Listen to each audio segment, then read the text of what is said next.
So I haven't done one of these in a while, and I figured I would now. There's something interesting that I ran into about a week ago when I was asking around shops and whatever for services and whatnot. And what I realized and this video will be about basically picking the right mechanic for what you need done. And I just went to a shop here in town. It's called Racer Mechanical. Actually, I really love the place. It's basic, but I know the guy that actually runs it, and he does not overcharge people. Like, it's really amazing. Like, okay, so I was getting quotes from a couple of places, right? Some of them out of town, because, you know, in town here, they actually charge a little more per hour typically than they would anywhere else. So there was a place here in town that I originally contacted. I won't mention the name, but I do like that shop for some things. It's just, for the most part with my car, it's going to go to Racer Mechanical. Excluding a couple of different things, you know, like tires and whatnot, I'll go there. But anyways, I wanted a full fluid change done, including a coolant flush, because my entire system was just gunked up with rust and crap and dirt and whatever else was in there. So I wanted that, transmission fluid, diff fluid, and an oil change, right? Not that bad.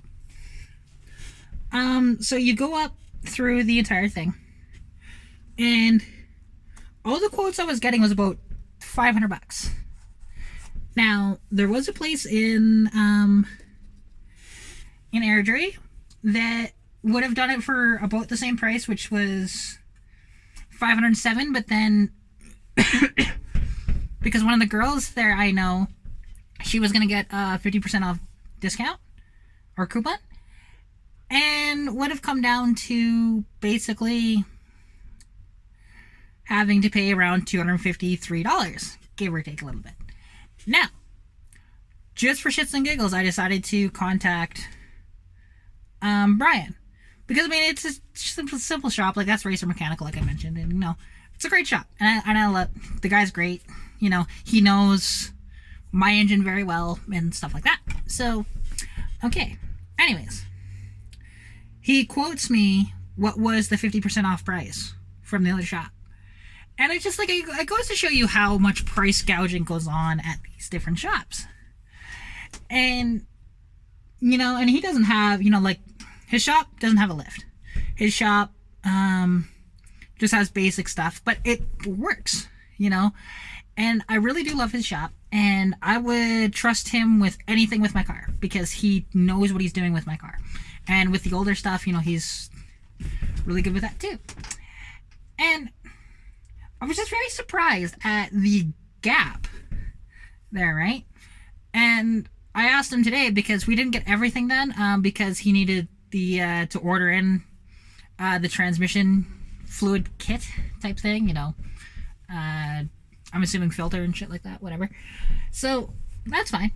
That'll be in a couple days. When he gets that, he's just gonna contact me, and then he'll do that and do the diff as well, and then we'll bleed my brakes. And it's only going to cost me about like that $250, maybe a little more, because bleeding the brakes, because I added that in afterwards. But yeah. And also, like, the one thing is, when you see a shop, and the thing is, talk to the people that actually run it, because, or like the main mechanic there, because like the thing is, with his shop, I was in there the entire time. I was bullshitting with him, you know. I was helping a little bit with moving the jacks around and whatnot, and, you know, just little things like that. And that's what I really like to have. And I mean, and I'm sure, you know, I could have jumped right in there and fucking worked on the car, but, you know, paying somebody else to do that, so didn't want to do it here, because, well, it's still wintry and gross, and I don't have level ground to really jack up on, so, you know, it's a little sketchy crawling underneath the car when you don't have level ground. And also, it's not a shop, so you're exposed to the elements, right? And it's just, yeah, it's just one of those things where it's really nice. Sorry, it's a little warm in here. It's really nice that way with all this stuff, because like, yeah, he's a very trustworthy person. And the thing is, when you go into a shop, the things you want to ask is if they know your car specifically with what engine, what transmission you have, what rear diff you have, or if you have custom stuff, that's where it gets a little tough. But if you have custom stuff, chances are you're probably working on it yourself, so this video probably wouldn't be for you. But you never know. You know, you might have a custom thing, you might bring it to a shop, and like, there are shops out there that don't look amazing, but do really good work for amazing prices. And you know, and you do gotta be careful, obviously, because I mean, I've been screwed over by a shop just down the street here. I won't mention its name, but if anybody asked me, I would tell them, because like, if they were looking for service, I'd just say don't go there. You know, and there's another shop here in town that I wouldn't recommend either, just due to what services they did with my dad. You know, just bad services. And you know, and like, for example, with my out-of-province inspection, that was just hell with this car, because the one shop here in town that could do it at the time, because now Fountain Tire can do them too, but at the time they couldn't, and they were having a bitch trying to get their recertification again. It's just government, you know how that works. So there's only one shop here in town, and I was there twice for the out of province, and there was stuff on there that didn't make sense, and even the other shop said, why are we replacing this? Like, my front passenger side ball joint, they said that it needed to be replaced. Fountain Tire did it, and they said I don't think it needed to be replaced, because they beat it with a hammer, you know, and it was fine. So whatever, but they replaced it anyways. And you know, I did get a little bit of exhaust work done there, because, well, apparently a leaking exhaust is a problem for an out of province. You know, and I'll be redoing that entire exhaust anyways, but it's gonna cost me, I think, about as much, that, because I didn't have a welder at the time, otherwise I would have did it myself, but I don't have a welder. And so yeah, you know, and I want to put like side pipes on the car. Actually, I found these really cool pipes at Canadian Tire, and they were only like, I think, 20 bucks a piece. So 40 bucks there, maybe another 40 or so bucks in metal in between that, and whatever the muffler is going to cost, maybe around 100, 120. So, you know, I'll have $250 into the exhaust, and it'll be fan-fucking-tastic. You know, it'll be very unique for the car, too, to have dual side pipes with an inline six. People will look at it and they'll laugh in a certain way, but it'll look good, you know, and it'll have great flow and whatever else. That's why I'm doing it. And so, you know, and it's just like, yeah, it's really sad that there is that disconnect with shops and with trustworthiness and stuff like that. But, you know, you just got to find the right ones. And I mean, it took me a while, and I got recommended a shop called Sawatsky's Auto Repair. I looked into it. They seemed really good, and sure as shit they were. They mentioned a couple of things that weren't on the original out of province, which was a couple of leaks that I had, which you wouldn't think would be a big deal, but to that, I guess it is. Because a regular inspection, they don't care about leaks, unless if it's like a major leak, but it wasn't. I mean, the valve cover was a little worse when we took it on the highway, but, you know, all of these 200 inline sixes had leaky valve covers. That's just what happens with them. And I had a coolant leak as well that I was fighting. Finally, I gave up, and I sent it to the shop, and they fixed it. So, whatever. And yeah, it's just, it is very sad. And also for the women out there that, or other women, that may want to get into cars, but they don't exactly know how. Honestly, what I'd recommend to you, to a certain extent, is, okay, actually, that's a little loud there. Sorry, the phone fell.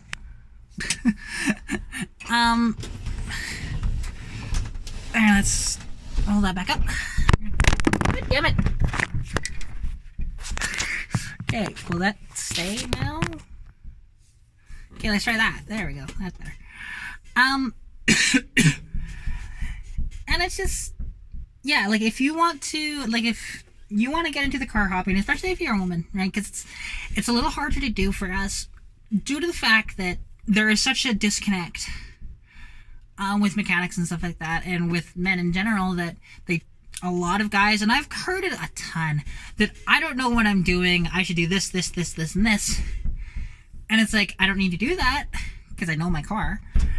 And also, they'll tell you stuff that's wrong with your car when it's not because they think you don't know what you're doing.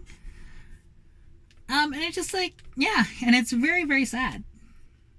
But if you want to get away from that, honestly, if you can, find shops in smaller towns. Because they seem to be the better shops. Like, you know, bigger cities, it's so up and down, and especially with prices and whatnot. If you find a little shop that's in a small town, like here, I live out in Sundre, Alberta, which is 40 kilometers west of Olds. There's only about 2,700 people here, maybe a little more, maybe a little less, but somewhere in that area. And honestly, out here, I've gotten the best service for a lot of stuff. And even, you know, going out for food and stuff like that. Some of this food out here is like the best I've ever had. So, you know, and obviously you don't want to go too small with your towns. Like if you get a town around this size and you gauge the shops and you ask them questions, and if they'll answer the questions, cool. If they don't answer the questions, run away. And you know, just like, and what pertain, like, if they know about your engine, and oddly enough, Brian knows about my little 200 inline six. In fact, he used to race them back in New Zealand. They had a little race series where they were allowed up to 240 cubic inches, and so a lot of people use these Ford 200 inline sixes. That's also why the 225 slant 6 from Chrysler was very popular in Australia and New Zealand as well. And that's why all the aftermarket is over there for these inline sixes, because they use them. And so if you ask the questions, and then when they answer, see how they react to these questions. You know, and I can understand, you might ask a dumb question every now and then, and it does happen. You know, even I'm very experienced, but sometimes I'll ask a really stupid question, and, you know, they answer it just fine. But if they just kind of like degrade you about it, just walk away. It's not worth trying to deal with whatever headaches or else are going to happen with that shop, because who's ever working on your car is an asshole. And you know, and that's also the shops that will cheap out on you too. And that's the thing. If you can find a balance between quality as well as price, because that's what Brian does at Racer Mechanical. Because he doesn't use the cheap shit in your car. Like, you know, there are oil changes that, you know, you can get your little $40 oil change at places, right? And some shops will even do that. But they'll put in really crap fuel filters like Fram or any of those little cheaper ones like that, compared to, he put a Napa Platinum in my car. You know, it's just like, fuck yeah. And puts, you know, decent oil in it as well, and whatever else. And like he even said, you know, they recommend 5 weight 30, but I'm gonna put 10 weight in this thing just because it's an older car. And it's like, and I totally agreed with him. You know, I was gonna ask him to put at least 10 or 15 into this thing just because it's an old car. You know, and he asked me as well if I wanted to put synthetic in this thing, and I said no. Or I think he said, do you want to, or not so much do you want to put synthetics, but do I put synthetic? And I said no, and because this thing was never intended for synthetic as well. And in older cars, synthetic can cause issues at times. It just depends. Just like some cars can't have custom like aluminum radiators and stuff like that. They need a copper one. You know, just things like that, right? And that's things you got to figure out too as well with your car. And you can ask, because, you know, you never know what the mechanic's gonna know. And I ask freaking Brian questions all the time on shit, you know.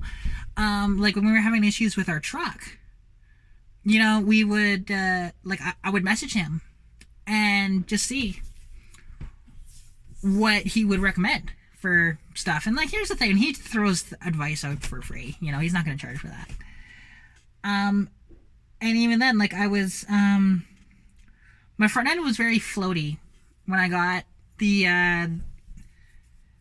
on the highway for the first time, and it was floaty for quite a while. And it's still a little bit, but I think that's the design of the car, not an issue with the car. So there's that. Because I got I went over to his shop because I just asked him, hey, can you check over my car really quick? I'm heading on a trip in the next couple of days, and I just want to make sure that it's all okay. And yeah, I pulled into the shop. He just quickly looked at the wheel bearings and everything and made sure everything was right on the front end. And he said, yeah, no, it's fine. It's just probably needs an alignment because the caster's off. Cool. I figured it was, but better safe than sorry, right? And then car hasn't given me issues with that since, right? You know, and I got an alignment done a few weeks later.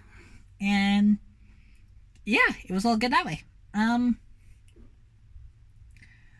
yeah, what else? You know, and I think that's pretty much it for the most part.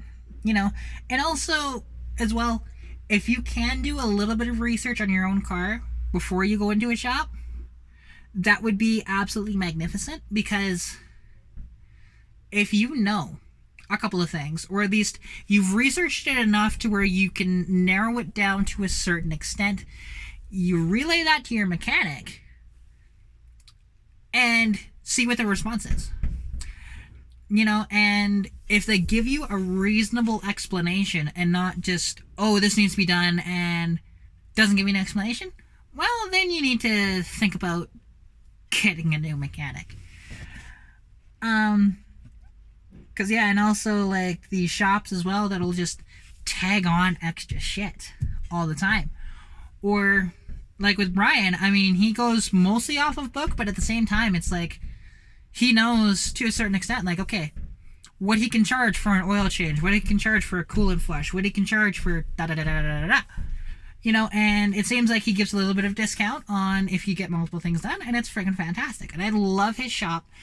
And, like, it's a glowing review for his shop, and I know. And I normally don't do that type of thing, but when you give as good a service as that, you will get that from me. You know? If I bring my car into anywhere, and because there are stuff that I can't do here, and that's understandable, right? You know, I don't have flat ground. My jack sucks ass. I need to get it replaced. And just a couple other things, right? And there are limitations on knowledge on some stuff too. Like, yeah, I have done a lot of work to this car, but there's a lot of work that I didn't do. You know, like, I replaced the rear shocks, and I did everything under the hood besides the valve cover gasket. I did. So,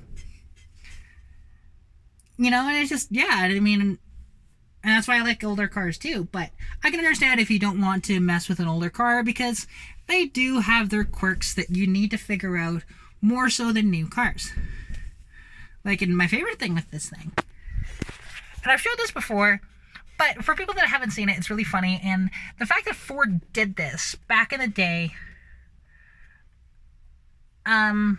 with their cars, and I don't even know why, because it doesn't even seem like it'd be cheaper either. But anyways, so my horn is not there. It's here. Why is it there? No idea. Like, and this is well before they even really thought of it, putting airbags in cars, and airbags weren't mandated till, I think, what was that, 96? Something like that. And so, yeah. And, you know, and don't be afraid to ask questions anywhere you go. You know, especially when you're getting work done on your car, or even if you're buying a car. Right? Buying a car off a private seller or a dealership or whatever. Ask as many questions as you can, you know. Do you have service stuff and whatever else too? Because that'll help you in the long run as well. And yeah, so I think I'll end this here. I hope this helps somebody out there. And I mean, I know this is probably basic knowledge for a lot of people, but it's stuff you don't think about, right? You know, it's just, again, it's basic, but again, there are a lot of people out there. And I mean, I was kind of like that, kind of ignorant, and, you know, just not really doing my research on a couple shops, which I should have done in the first place, but I didn't. You know, and it backfired on me, but that's okay. You know, I live and learn. Um, and yeah, and if you're out there, and you're struggling with your car, just keep at it. Because when you're done, when you get that thing on the road, or when you even get just a minor thing fixed, you just feel so much better about yourself. You really do. And when it's fixed and fixed properly, because, coolant leak. I fought, I think, 5 different times of the coolant. I had the water pump off, I believe, 5 different times. I had the thermostat housing off 4 times. And I couldn't figure out where the hell this leak was. And you couldn't really tell, because when it's running, it was fine. It's when you took it up to speed that it would start to leak, and you couldn't tell where it was coming from. So, yeah. But when that was finally fixed, it was nice. And I mean, I sent that to the shop the last time because I was just tired of dealing with it. Plus, also, it was kind of cold, and I only had a couple of days deadline to kind of get stuff done before it would cost me even more money for the auto province. But that's a topic for another video. But yeah, I hope everyone's staying safe, and hope everyone is being as happy as they can in the current climate that we live in right now, because this COVID-19 is affecting just about everybody around the world. And if you can, stay inside. I have the luxury, because I live in a small town, that I can get out a little more. But you still want to be careful, and I've seen quite a few people that are not really following the social distancing thing. I went to go check my mail, and this lady is standing like right in front of my box, and she wouldn't move, and it's just, yeah, well within the 2 meters that you're supposed to be apart. She was maybe half a meter away from me. So regardless, that's how it goes, right? And people will be stupid, but you just gotta work with it. And I hope this gets to somebody and they start to research shops and ask questions to the owners or the head mechanics or whatever mechanics can be working on your car. You always want to talk to that mechanic. I have the luxury with Brian, because he's the only one that works there, to talk to him. So yeah. But anyways, I'm gonna end this here. And yeah, hope you stay safe, hope you stay happy, and get out there and wrench on your car. Okay. Bye.